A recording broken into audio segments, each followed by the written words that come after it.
மது குடிக்கிற பாருக்கு ஒரு அமெரிக்கன் ஒருத்தன் வந்தான்.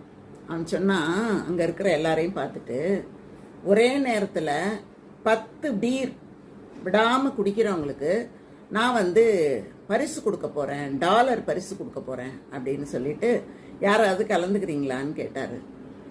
யாரும் ஒன்றும் பதில் சொல்லவே இல்லை. ஒரே ஒரு ஆள் மட்டும் எழுந்து வெளியில் போயிட்டாரு. போனவர் கொஞ்ச நேரம் கழிச்சு வந்தார்.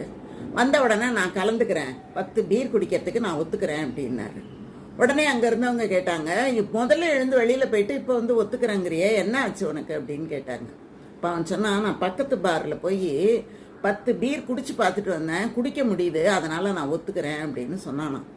இந்த மாதிரி மதுவை விடாமல் குடிப்பவர்கள் எப்படிங்க தங்களை திருத்தி கொள்ள முடியும்? மதுதான் நாட்டையும் கெடுக்குது, வீட்டையும் கெடுக்குது, குடும்பத்தை கெடுக்குது, எல்லாத்தையும் நாசம் பண்ணுதுன்னு புரிஞ்சுக்கணும்.